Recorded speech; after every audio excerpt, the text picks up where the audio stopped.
Elements के मास को measure किया तो उसमें इंटीग्रल मल्टीपल्स में आ रहे थे मास, लेकिन कुछ कुछ जो मास है इंटीग्रल मल्टीपल्स में नहीं आ रहे थे। जैसे क्लोरीन का जो मास है वो 35.5 AMU होता है, ठीक है। तो इसकी क्या वजह थी? इसकी वजह ये थी कि क्लोरीन के जो हैं नेचर में दो तरह के आइसोटोप्स पाए जाते हैं।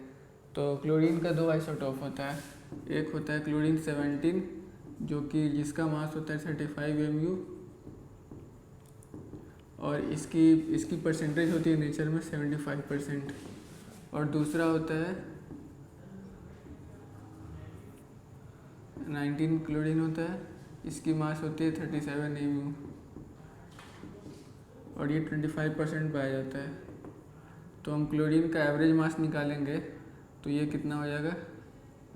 एवरेज मास ये हो जाएगा 75 इंटू 35 प्लस 25 इंटू 37 अपॉन 100, तो ये आ जाएगा 35.5 AMU। तो इसलिए क्लोरीन का मास इंटीग्रल मल्टीपल नहीं होता, क्योंकि ये एक्चुअली दो आइसोटोप्स के फॉर्म में पाया जाता है। फिर हमने जब इनका परसेंटेज ये है 75 और 25 रिस्पेक्टिवली, तो जब उनका हमने एवरेज मास निकाला था क्लोरीन का जो एटॉमिक मास था वो 35.5 के अराउंड आ गया। तो ये बात है, तो इसको आइसोटोप्स कहते हैं। तो ये दोनों क्या हैं? आइसोटोप्स। तो आइसोटोप्स की डिफिनेशन क्या हुई? आइसोटोप्स मतलब वो दो एलिमेंट जिनका एटॉमिक नंबर सेम हो, एटॉमिक मास भले ही डिफरेंट हो लेकिन एटॉमिक नंबर सेम हो। जैसे कि एक और एग्जांपल है आइसोटोप्स का, जैसे हाइड्रोजन के 3 आइसोटोप्स होते हैं, एक होता है हाइड्रोजन, फिर होता है ड्यूट्रियम और एक होता है ट्रिटियम। तो इसको हाइड्रोजन इसको प्रोटियम भी कहते हैं, ये दूसरा होता है इसको ड्यूट्रियम कहते हैं और ये होता है इसको ट्रिटियम कहते हैं।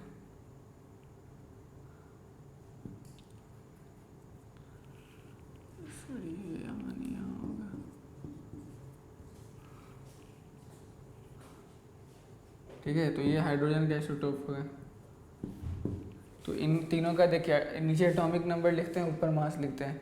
तो तीनों का एटॉमिक नंबर 111 है लेकिन मास अलग है 1 2 3। तो ये तीनों हाइड्रोजन आपस में आइसोटोप हैं। तो प्रोटियम, ड्यूट्रियम और ट्रिटियम तो आइसोटोप्स हो गया।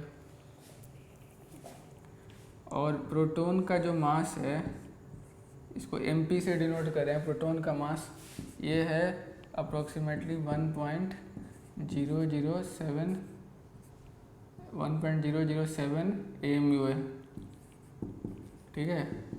और जो इलेक्ट्रॉन का मास है वो है 0.005 AMU, ठीक है। इसके ये है इलेक्ट्रॉन और प्रोटॉन का mass in terms of atomic mass unit.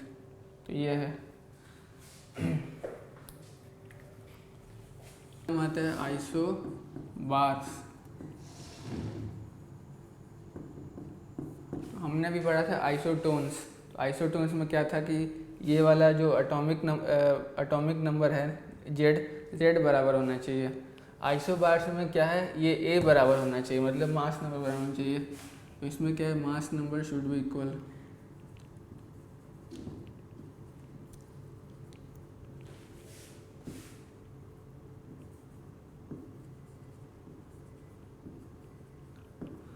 ठीक है, तो इसका एग्जांपल है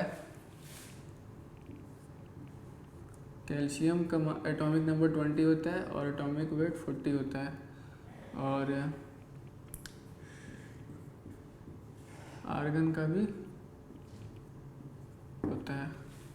तो ये दोनों बराबर होते हैं, कैल्शियम और आर्गन के एटॉमिक मास बराबर हैं, तो ये दोनों आइसोबार्स हो गए।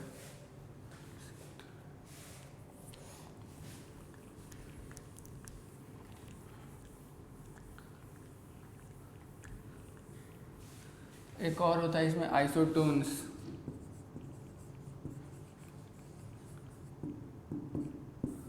आइसोटोन्स उनको कहते हैं जिनके नंबर ऑफ न्यूट्रॉन्स बराबर होते हैं।